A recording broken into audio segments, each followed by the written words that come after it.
why don't we have everyone just one after the other? If you're okay with saying your name and where you're visiting from, I think that's very interesting and wonderful for us all to kind of have a sense of how wide we have become. So, without any further ado, anyone can start. I'm Connor Bernhard, in Chicago and Oak Park. I'm Mike. I'm in Tampa, Florida. My name is Greg. I'm from the state of Oregon in the United States.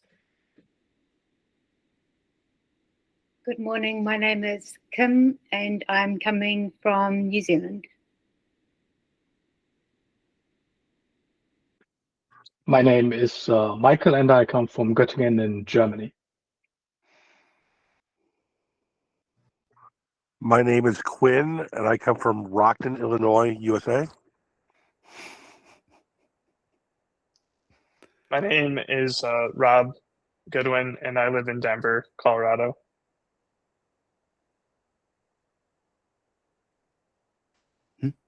My name is Don, and I'm from Sweden. I'm Anton, and I'm coming from London. Hi, I'm Dietmar. I'm coming from the south of Germany. Okay. Is that everyone? I think that's everyone. We have so many people. We don't all fit on the screen. I'm just so tickled. So as you can see, we are representing a very large web around the whole planet, which is quite a fantastic thing. I hope you all can enjoy that just a little bit, just the way I do. It's wonderful to be in practice with all of you. I'd like to start with a question.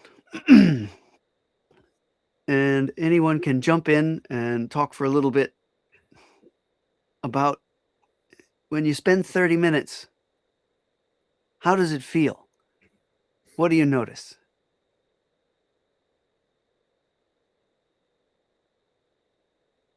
And there is no wrong answer here. This is just your own personal impression. How might you describe sitting still and being quiet? I noticed multiple layers of my mind kind of peel away, almost like layers of thought processes. Like for me, I feel like there's a couple layers.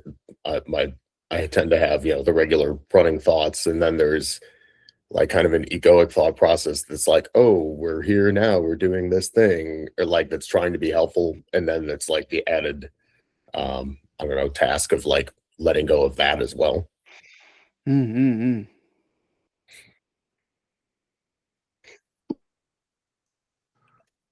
think for me, it's more of like an anxious and anxiety kind of feeling. I don't know if that makes sense. Very much makes sense. I know. would say, okay. Go Go ahead. first.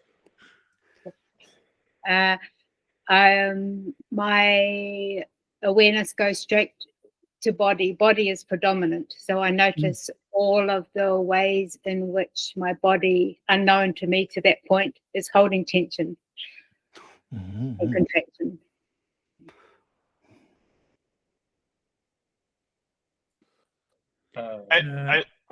For me, that it can be different from time to time. Today, I was almost falling asleep, but sometimes I can lose myself, not like who am I, but zoom out and realize after, oh, what happened? I lost time. So it can differ from time to time, the experience.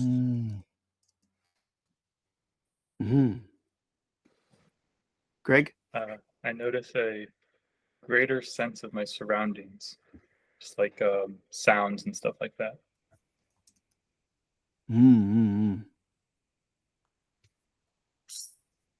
I notice how much I like see or can't see, just depending on the day. Like I'll like almost like see the back side of my head, like in terms of my thoughts, and then I'll realize, oh, I'm looking at things, but I'm not really looking and not really there. And other times I feel aware and there and present.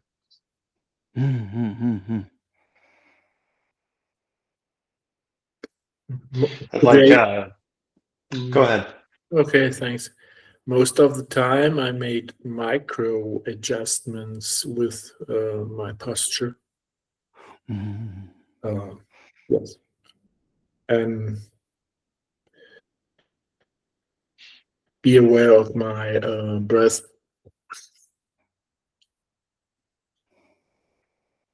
The sort of shifting in time that was mentioned resonates with me, as well as almost like different stages or chapters or colors of that 30 minutes. That makes sense. It was also different having earbuds in. I was much more aware of my breathing and my breath because I could hear it. Oh, yeah. Which normally I don't. Yeah. Oh, yeah, I often take mine out. But I suppose yes, I suppose then you would have to hear the bell. But if you're muted and your computer or your system has an internal speaker, the bell will come through there. So maybe it will be okay if you take them out. Unless you like your breath, that's fine. You can have that too. It was cool to have a different experience. Yeah. I would a question with that.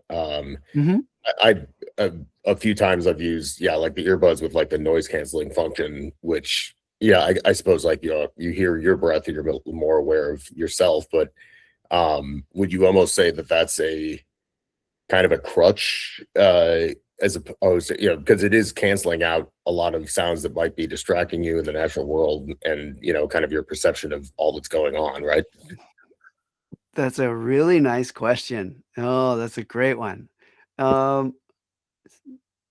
My official institutional response to that would be take the things out and be where you are. But actually, there's no difference between having them in or not having them in. Where you are and what you're doing is where you are and what you're doing. Whether you have earbuds in or not is not actually that important. And indeed, if you have, well, earbuds are just a really strong example of this, where you can hear all the internal noises of your body. If you have that, and then you find yourself getting distracted by the noises of your body, then, hey, that distraction is your teacher. It's teaching you something about not fighting against, not being neither for nor against. And that's about centering in the here and now as well. So whichever way you go is okay. It's just up to you to make it okay. All right. Don?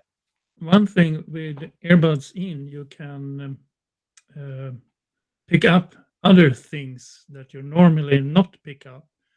I work in an environment with a lot of noise outside. We had protection for the ears and earbuds in sometimes because the noise is annoying. And I couldn't hear the chopper over my head, but I feel it in my body, in the ground. And normally I don't pick that up because they fly often over because there is a hospital. So that was a new experience to feel the sound from the chopper and not hear it. There is also that gift, changing the way we, sort of like changing the mix of sounds or sensations that we can experience is also, it's interesting. There's nothing wrong with it just being interesting. Being able to pay attention without getting hung up on it is also falling into here and now. Does everyone shared that would like to? From here, go ahead. Yeah. Speaking of interesting things, this happened in the last Zen meet as well when we were sitting in my body.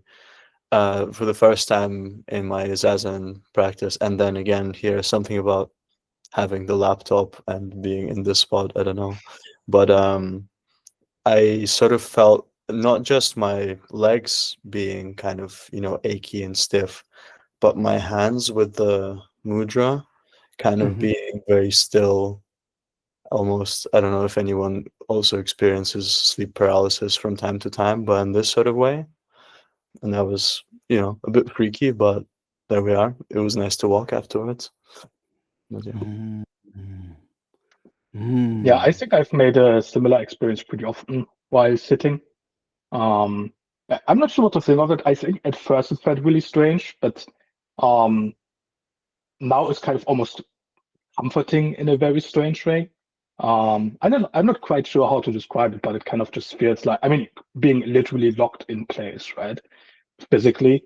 And I feel that kind of helps with, well, just then also focusing the mind. But yeah, that's just my experience, if we mean the same thing.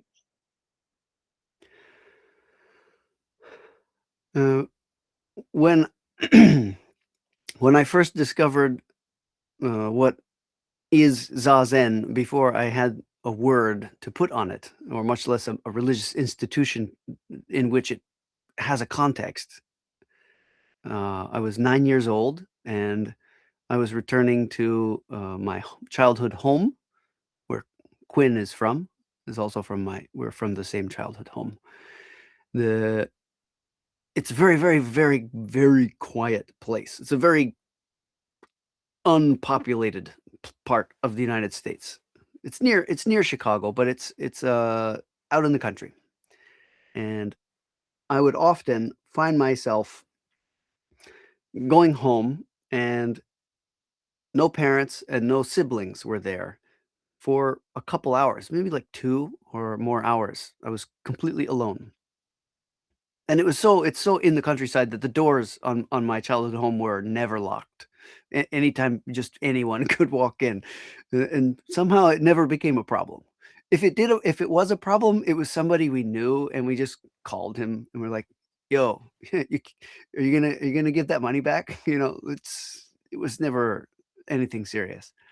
But so that sets a stage of profound sense of kind of innate safety. Oh yeah, I'm a kid. I'm 9 years old. Everything's fine, hunky dory. And I would come home, and if I ate a snack, I would fall asleep. If I turned on the television, I would fall asleep. But I noticed something, that if I didn't turn on the television and I didn't eat a snack, or if I ate a very small amount, I would just stay awake. And I got really interested in this. Oh, I could sit kind of on the couch. I didn't arrange my hands in any particular way, except that if your hands are in a funny place, they affect the balance of your upper body. And I noticed that. So I put my hands sort of in a just sort of close to my body position where they were very relaxed. And I just sat up straight. And I noticed that I could fall into no moving, which is a lot like the sleep paralysis that you're talking about. Maybe this is similar to what you've experienced, Michael, where it's that not moving thing of the body. Like there's a subtle thing. As you inhale, your body expands, so some amount of your mass in the front is being pushed forward. Your spine doesn't move all that much. It moves a bit, but really your front is going out like this, and so your center of mass is shifting slightly as you breathe in, and you might notice that. But there's a really you could call it locked in, and you could also call it settled. And in that place, when the conditions are just right, there's also the same kind of settling in that can happen with our mind. And I was fascinated with that at 9. And I told my friends on the playground, and they said, "What's wrong with you? You're weird." I think Quinn could attest that almost everybody, my entire childhood, always thought that I was pretty weird. Come on, verify me here, Quinn. It's true, right, Quinn? Yeah, I mean, I always loved you, but yeah, Oh, you were thanks. You're a little on the weird side. So but that spontaneous kind of settling into just here and now, being awake, which is, you can get kind of locked into that too, and understanding how to really lead with the body, as Kim said so nicely. It does. I've been saying this for a while too, that it all begins here. Just arrange your body. That's why the major part of the instruction for how to do Zazen begins with arranging your body. And then there's not a whole lot else, because when you do this just right, it settles in, you lock in. But inside doing this still sitting thing, this Zazen thing, orienting yourself to stillness and silence, we have various experiences. We have various, especially as an adult with a complicated life that we all tend to think that we're living, forces acting upon us. We have this tendency to want to move. It's a natural thing as an animal. We have to move around. We have to go chase snacks and reproduction and to some extent run away from danger and go towards pleasant situations. This is sort of a natural thing. But does everyone know who the jazz musician Miles Davis is? Oh, Michael. Oh, buddy, get hip. You should go check out some Miles Davis. He's a wonderful, perhaps the most heavily respected of all of the American musicians in the history of American music. He's up there with a couple other cool people like Duke Ellington and maybe like Louis Armstrong. But Miles is broadly very popular. And he had a very kind of a recurring theme in how he described music. And he often criticized young players for playing too many notes, being too busy, saying too much. And he always kind of repeated this phrase, is like, it ain't the notes you play, it's the notes you don't play. Or it's the space between the notes. Like, that's what we're playing. We're not playing sound. We're playing the space in between sounds. And in a sense, you can think of music as an organization, or a way of organizing silence by punctuating it here and there. And if we imagine our human history, we usually remember it in history classes in terms of conflict. It's punctuated. Peace is punctuated by turmoil and conflict.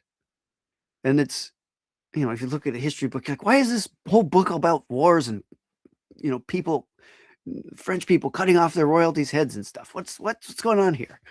Or like the communists burning down all the temples in China. Why is it all bad stuff? Well, actually, the vast majority of history is still peaceful, normal.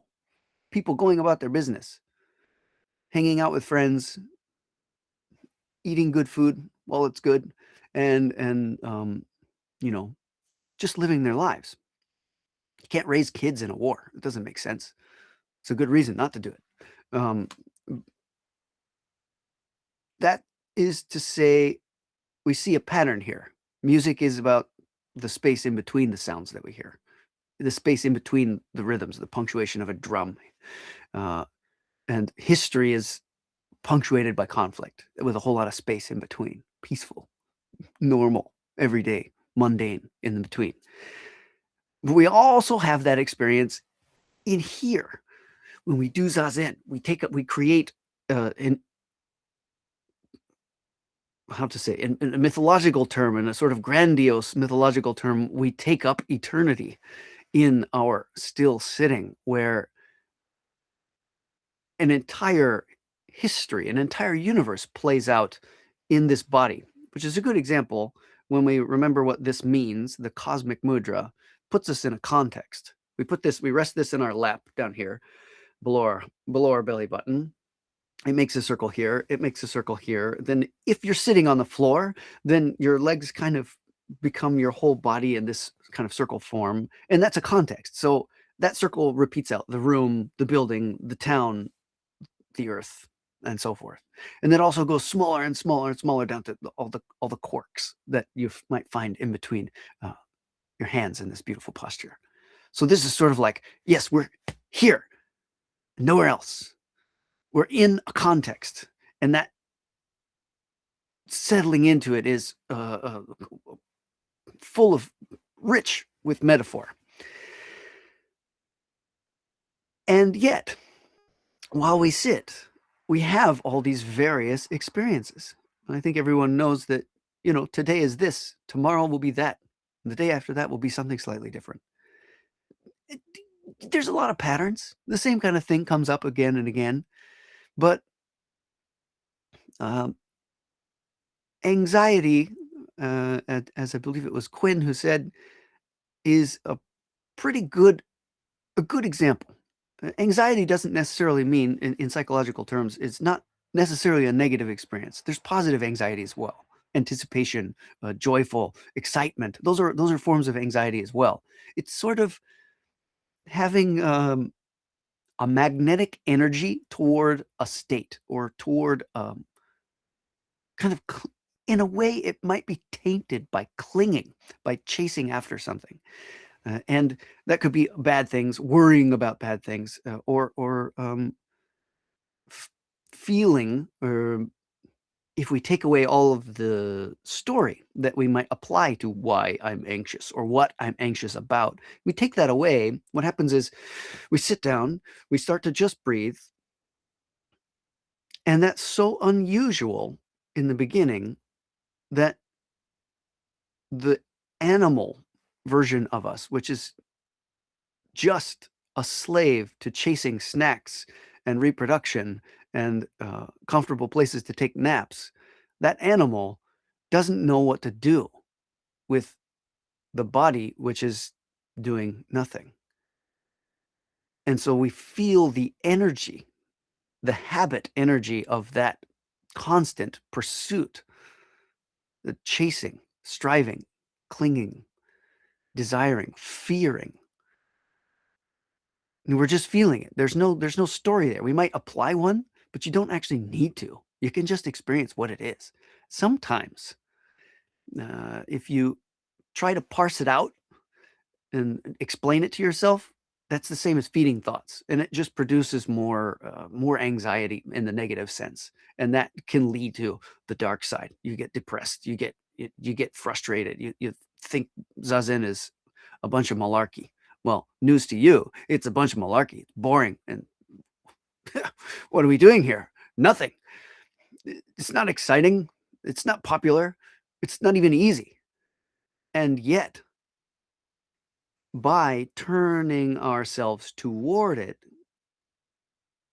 regarding the experience that we have carefully, and being able to an appropriate extent, share in community about what we're experiencing, and to encourage each other to do it more. Actually, we become oriented to that silence. And then instead, we become the opposite. Instead of being this animal, this little, like, you could think of like a wolf puppy. They're kind of cute and cool at the same time.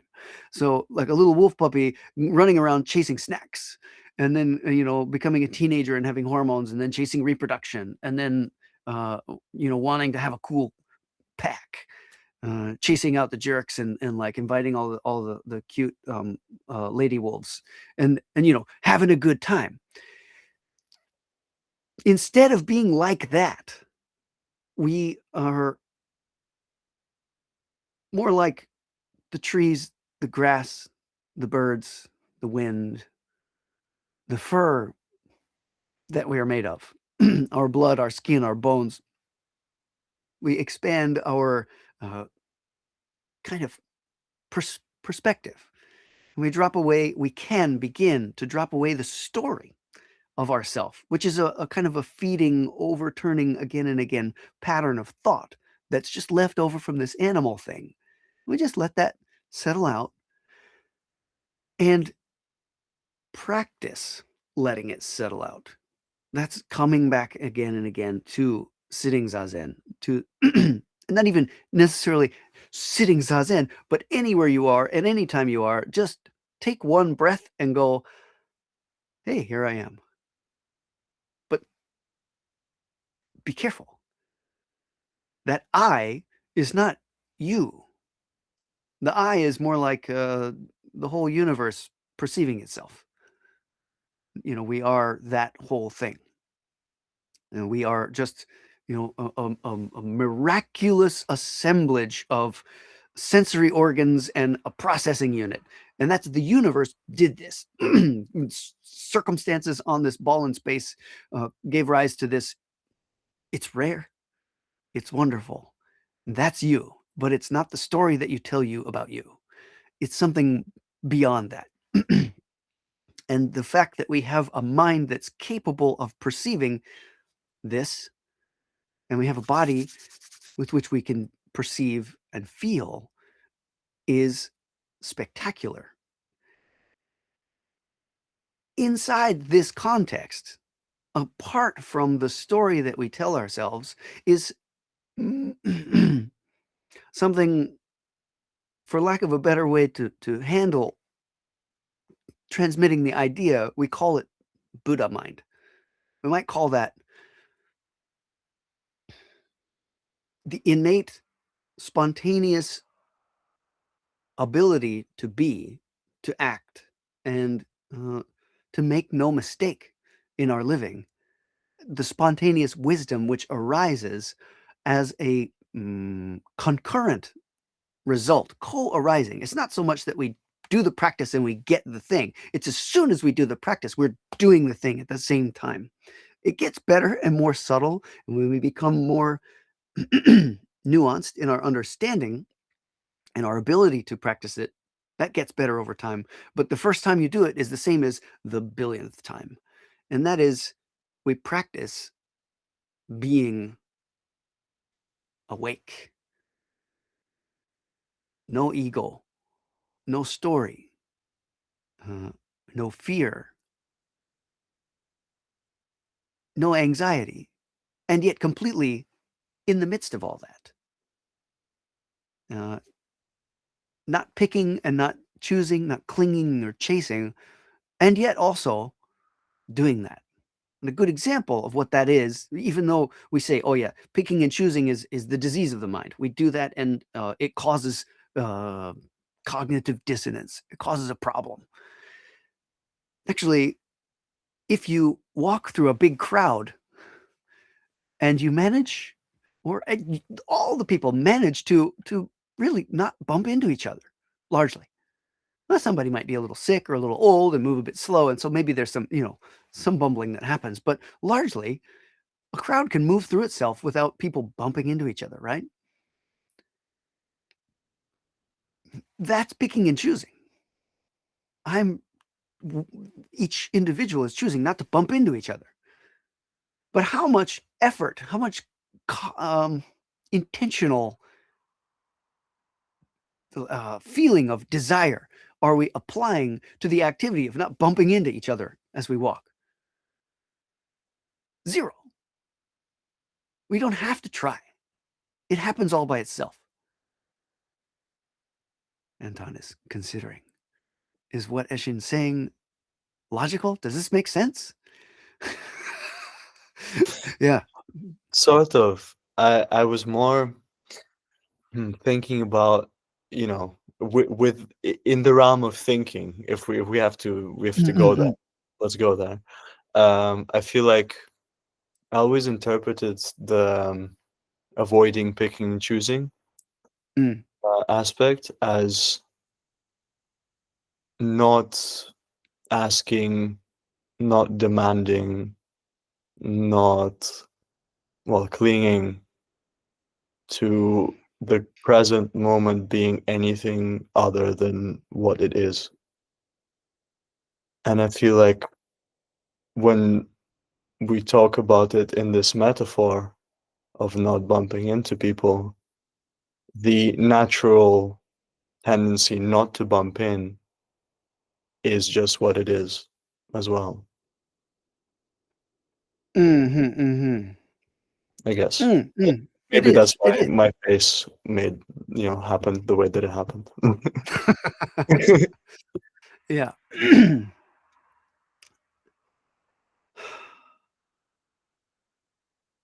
It's it is, as you say, it is a whole lot of other ways. How to say this? We are all very used to grasping after the elephant and trying to fight each other over what it is, because Anton gets a tail and Connor gets a trunk and Don gets a leg and Kim gets the mouth. What is this? Nobody knows what this is. It's as blind people encountering this, we're limited by what we can experience right here with touch and smell, and so we don't have the perspective of the entire thing. And even if you do have sight, you only get to see one hemisphere, at best. It might be a rhino on the other side. You've got to walk around to find out. That's an absurd thing to say. That doesn't quite make that much sense. But the point is, we actually, no matter how well we think we can experience and see it, we can't see it all. But when we describe the thing, when we share together our experience, we might get, if we can put down our egos, by virtue of community, a broader perspective on what it is. And what it here, I mean the mysterious principle of stillness and silence, as something that a great Zen master from the Rinzai tradition called Bankei describes as the unborn, or maybe Chogyam Trungpa might describe as your essential goodness. Another way it might be said is that is enlightenment, or that, like, the innate enlightenment that we all have as by virtue of being the universe's ability to perceive itself. That one's more like from Neil deGrasse Tyson. I like the way he put that. But the idea that we are this processing system. We have the senses, we have the conduits through which those senses travel to the processing unit. We have a conceptual consciousness which assembles those thoughts, and then we have a storage system. And there are corruptions that happen at every kind of level of all that, but and we have to be careful about that. We have to restrain ourselves, and that's kind of what our more or less taking up the agreement to comport ourselves in our lives in a way that produces harmony among our community. And then part of that produces the institutional system of precepts in the institution we call Buddhism. But none of this has anything to do with that originally. The Buddha was not a Buddhist. The Buddha was not saying, oh, you have to keep these rules to be in this club.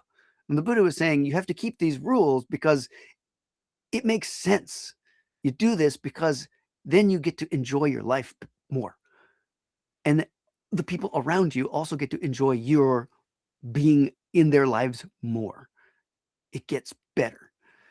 And it's not even because you are concerned about what happens after now, like after you die or tomorrow even,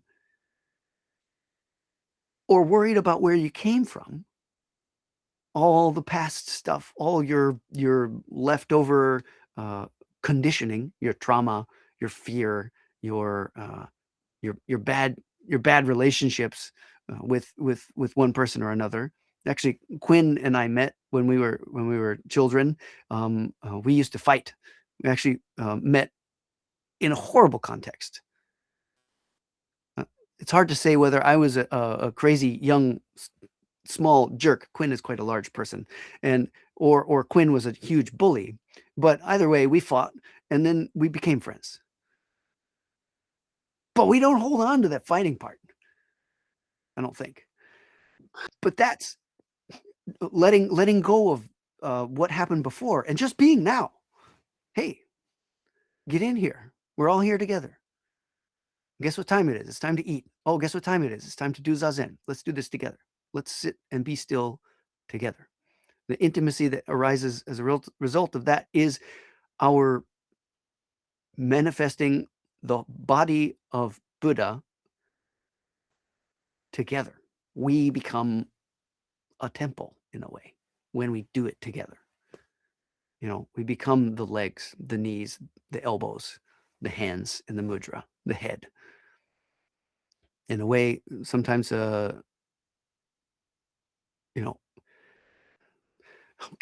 the brain tells the body to do the sitting. Maybe you have to stretch. The brain tells the body, well, we need to loosen this part up so we can sit nicely and then enjoy this beautiful posture.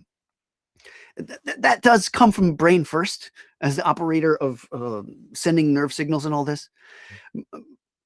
In a way, the arduous training that a person who seeks the way 100% and goes and becomes a monk and does really silly, endures silly, stupid practices in order to clarify suffering and how we think and what it means to not think.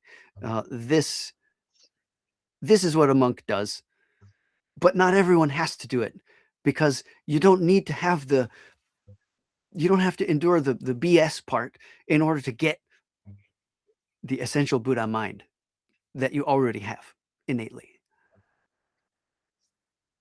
But the careful point that I want to throw in there for all of you is that even though you already have enlightened mind, even though you already are perfect just as you are, throw that away.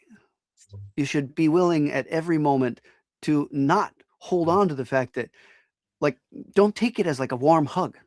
It's not praise. What's natural doesn't need to be praised, nor does it need to be criticized, except that the thing that does this is great, I'm enlightened, we're all in this together, man, that is just your ego. So that needs to be regarded carefully. And at any given moment, that too can be thrown away. I have no idea. That is embracing not knowing. And that's a really important thing. There's a moment you think you know, you're describing something and excluding it from other things. And that is picking and choosing. Yes, Don. The idea of throwing away or not grasping, that can be ego too, I believe, because Yes. if you go with this, oh, I don't know, and I'm not enlightened, and hope that people will say, oh, but you are, so you can make a thing of that too. So Mhm. you have to And be careful that's with I don't find the word to be fake humble and just doing instead of thinking of letting go or thinking of grasping, and just doing with no mind of why. If that makes sense. Yeah, it makes perfect sense. In the arising of the idea of keeping the precepts, the rules of if you keep these rules, you're a Buddhist. Welcome to the club, everybody. No, in here, in what Don was pointing out, is also one of the precepts. It's actually all of the precepts. Every time any small part of any one precept becomes clearer, you see that it is all of them. They all are the same thing at the end of it all. Not killing, or no, I'm sorry, not killing, not being intoxicated, not dealing in intoxicants. So you take up, yeah, I don't know, I don't know, or you take up, yeah, man, we're all in this together. You're, as soon as you grab onto any concept and wave it around like a flag, it has become the same as an addiction. And I mean, it could be big and it can be small, but our use of the thing, when we start to use anything as a tool to avoid the situation at hand, and that could be the situation among the people that we're with as we are operating as a member of a community. It could also be the situation that we find ourselves in when we sit down and we feel anxiety during our Zazen. To take up any idea, oh, I'm afraid, and I can't do this, I can't do this. Saying I can't do this is also taking up that flag, and then you keep using it. You're now using it like an intoxicant. It takes you away from the thing. To throw that away is not, throwing away sounds kind of violent. It's not that. It's more like casting it off in sort of pursuit of being able to be receptive to what Master Bankei calls the unborn, and what Chogyam Trungpa calls our essential goodness, or what maybe some other people might call enlightenment, as a thing that we are all native to, or is native to us, or it's both of those things.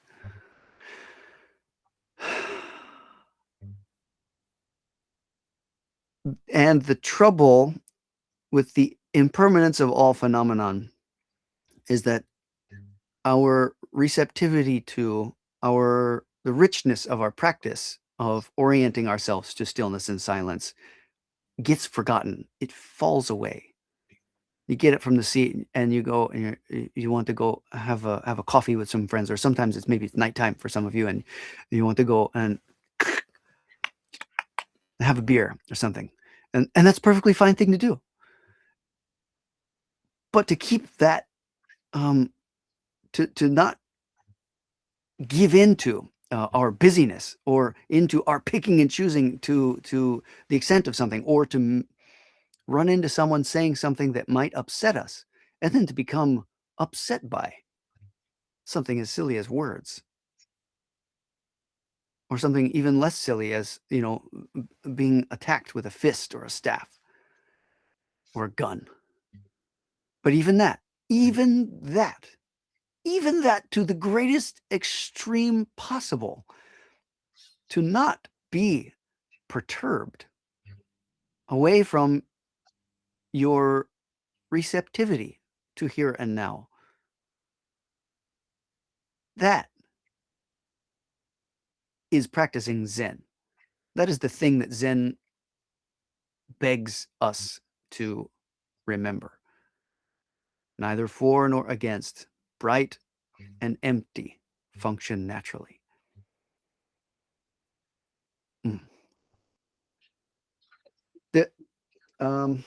I had a conversation with one among you, actually a couple among you, about this similar topic. Is I've dabbled in books and texts mentioning things, and I'm mentioning this one. This is really great. If you want to go study a book, go check this out. Of course, you're going to see it in the Zen Meet on YouTube as well. But this is a book from Master Bankei. It's fantastic. Actually, another monk from the Shingon tradition sent this to me, and this is Master Bankei is a Rinzai monk, so it's I all mixed up here. But it's good. It's very good to find something that you like and to read and study. It's not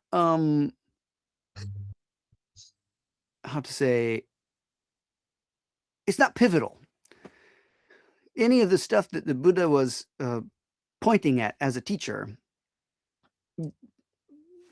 there was no written language in the Buddha's time. So what need do we actually have of all of it? What need do we even have of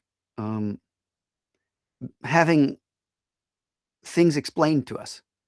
We don't need any of that. If you just do the sitting wholeheartedly and study yourself, your story drops away, and then all of a sudden you're doing the thing whole and complete anyway. So all that's extra. And almost every, well, in my experience, every single sutra, every single shastra, every poem written by every ancestor just says the same thing over and over and over and over and over. It's basically the same darn thing. Sit down, shut up, be where you are. You got a problem? It might be one of these. Let go of that. That's kind of that's all the Buddhist canon and all in a nutshell. But it's fun. It sure is fun. Go read a book. It's good for you. It's good practice and concentration too, just like Zazen. And that said, there's something to be said of encountering some textual teachings, but not. This is my last part. Gosh, I've gone on too long. Does anybody have any questions? Sorry.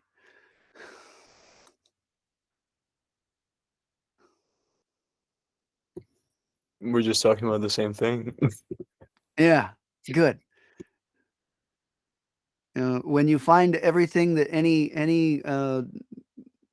monk worth their beans talking about very, very boring, and you can begin to predict every word that's going to come out of their mouth next, then you have reached the entire. You've completed the mission. The only thing left to do is go sit more. I think that going forward, as a last thing, rather than maybe if people wanted it, I would read a text together. But what I would like to do is, and I'm interested in everyone's opinion. So this is a big question. Like if we begin the Zen meet discussion part with let's say, like I read a small sutra, and I might read the same one every week for a couple of weeks so that you can just hear it and not try to, in the beginning, people might not know it well enough to ask an intense question. Some people might, and that's okay. But just to read it, to hear it. If we were all together in the same space, I would say, let's read it together. But the timing doesn't quite work with internet and the latency of our signals traveling around the world. So that's annoying. But I'm considering reading a sutra and just letting it be something that washes over you, and then reading it again over a few weeks, and sending the text to everyone. And then if you have questions about the inside of that, we can work with it. But better than me just explaining what I have come to understand each part as meaning, letting it do that beautiful fermentation that it will do in your own life. I feel like that might be the most productive. Does everyone feel amenable to that? Sounds good. Cool.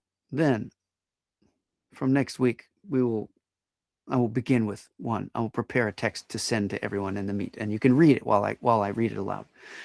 So, any last questions? Speak now or forever hold your peace.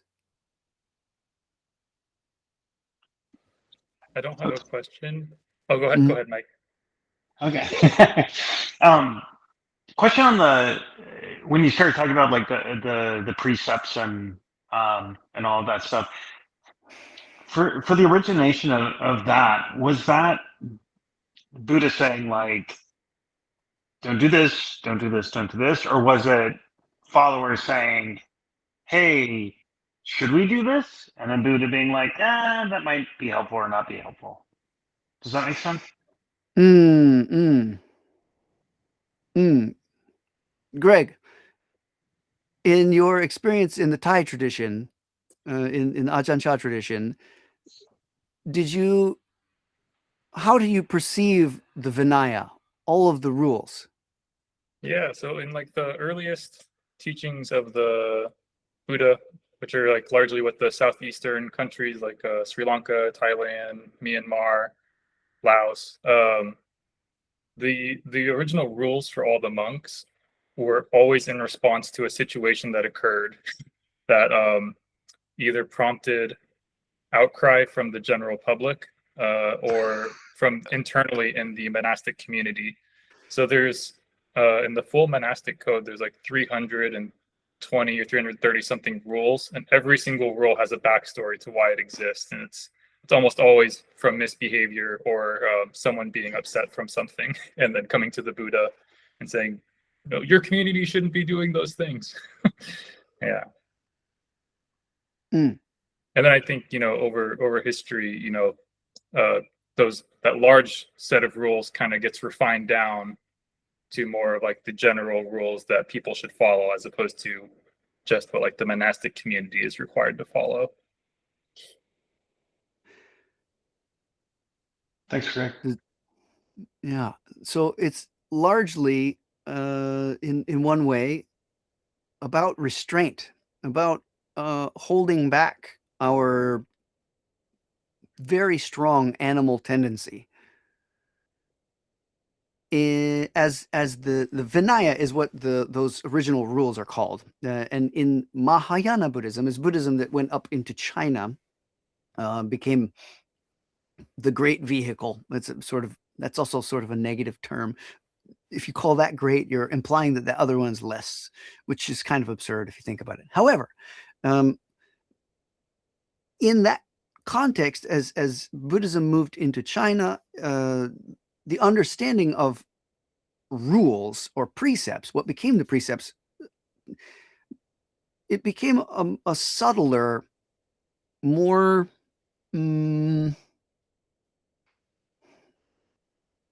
not easier to keep. In fact, probably more difficult in certain ways, because the harder you keep one, you break others in order to do that. But that undertaking that and studying it properly with a teacher or in a good community causes largely the same kind of global behavior to be restrained. Rules about, don't be intoxicated. That also means what I discussed earlier, but also means don't just go get drunk and smoke a whole bunch of herbs or whatever people do, and that, yes, be sober, but also, what does it actually mean to be whole and upright and reacting compassionately and without grabbing onto anything? It's like, it's not just the very fine grit of, don't hold your hands in this posture, or don't do this or this in this very fine way, or reactive policy making for bad behaviors. It's more like taking up a philosophy which points you in a direction which causes you to be more upright.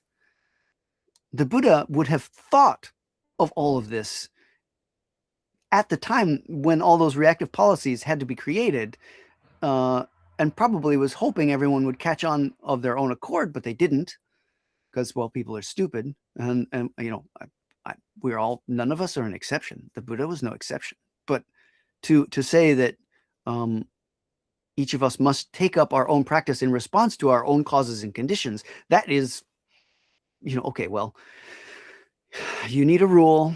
All right, Greg, you must never button the top button of your shirt. That is a rule. You must live your life by this practice now. Some thing like that is maybe useful to a given set of people, but yeah, it's a lot of meandering around the rules. Sorry, man. Yeah. No. Yeah. I just think it's cool because that was sort of what I thought. Is it's like, okay, well, I'll answer, Buddha, I'll just answer what questions you have, kind of a thing, as opposed to saying, don't do this, don't do this, don't do this. Just sit, you'll figure it out, kind of a thing. So that's part of why I like Zen is that aspect of it. If that, yeah. Yes. Well, aren't the precepts not related to the Four Noble Truths? So, for example, if you make drug abuse or so, you create more suffering. They're 100% intertwined, inextricably, and that's ultimately the point: is to create less suffering, or to make ourselves less susceptible to the suffering that we can't reduce. Because we're going to get sick.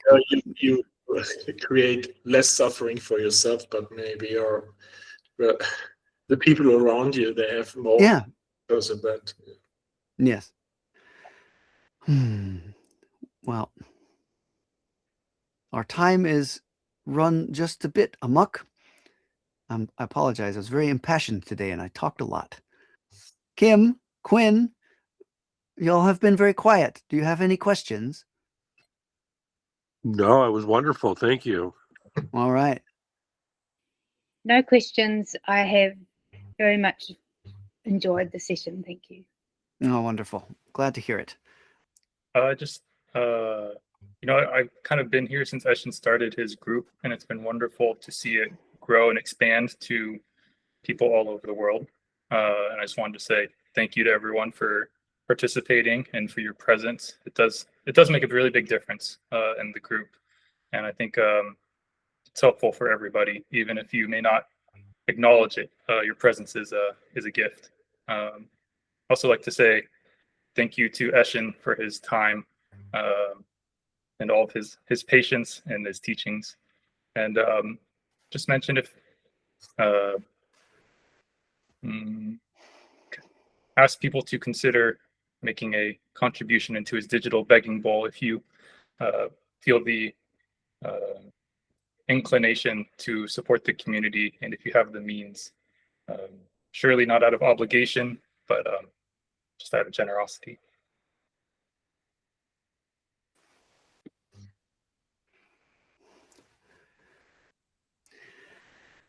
And with that, I bid you all adieu. Please treasure yourselves and take care until next time.